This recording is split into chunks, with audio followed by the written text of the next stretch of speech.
Hi, Dr. Pelto here. What we're going to go over today are some practice management tips for residents. And this is for you if you are a podiatry resident. And these are the same lecture that I gave to the residents at here in Worcester. So take notes and write down. You don't have to write down, but you could send me any other messages that you have via YouTube. And then we could do future videos on this. First, we're going to talk about strategies for paying off loans. And some of the questions you have to recognize are how much debt do you have? So you have to determine, do you have undergraduate debt? Do you have debt just from podiatry school? Do you have house debt? Do you have car debt? Keep track of the different types of loans and the different types of debt that you have, specifically the amount, the interest rate, and whether or not things are subsidized or some unsubsidized. Usually for undergraduate loans, they can be unsubsidized. That means there's no interest accruing and the government pays for that. I'm sorry, the subsidized ones are the government's paying for that, and the unsubsidized meaning the interest is just accruing on top of things. Once you have this, I usually put it into a spreadsheet in Excel or Google Docs, and then you can evaluate it at time. And then the interest rate, or what are the rates? A few techniques. The easiest one is to pay off the highest interest rate loan first. And just be aware, this might not be your student loan. When I graduated about 10 years ago from residency, my loans were at 3%. Nowadays, they're probably 4, 5, or 6%, and those might be higher. And then I have a house, which is a little bit higher than my student loan rate. And so for me, it makes more sense to pay off the loan for the house than it is to pay off my student loan first. You also want to think about investing. So it may be better if you're getting a better investment from your money than actually paying off the loan. So you could invest that money versus paying off the loan.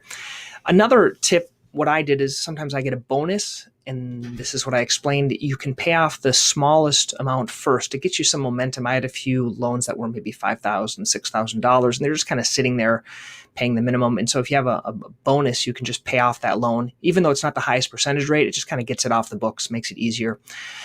For extra money, pay off the highest loan. This is what I did for the bonus. And just a quick thought, if you have a number of loans and you're used to paying $500 a month on that loan, once that loan is completed, take that same $500 and apply it to another loan. Don't just go spending it on something else. That's the way you can really make good progress to your loans. Refinancing might be a good opportunity or an option for you, especially if you have multiple loans and the interest rates have gone down, or you just want to consolidate things. But be careful, because some of the forgiveness that you have currently, if you're unemployed or if you're underemployed or if you have health issues, that you might lose that in terms of with loans. Some personal finance tips I gave to the residents.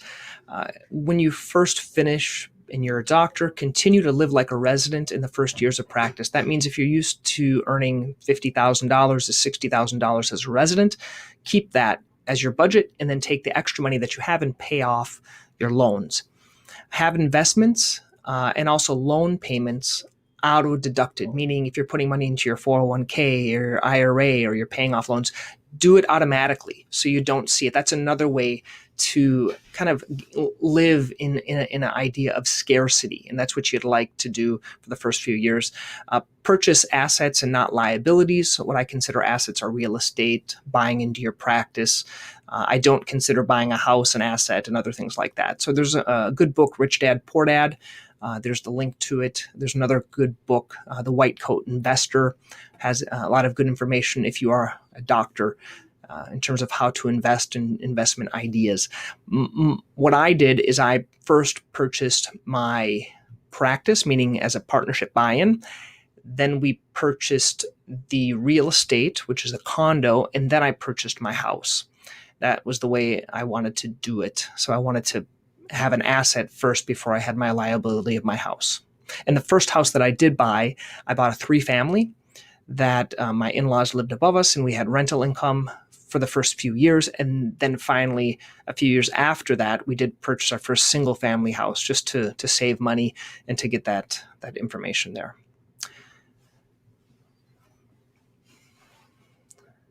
So that's the end of the financials tips. We're going to go now on to talking about the job search. So I'm going to stop this and we're going to start another video talking about job search. If you found this helpful, there are a few links at the bottom of this video about the a couple of playlists that I put together and some resources that we talked about in this video.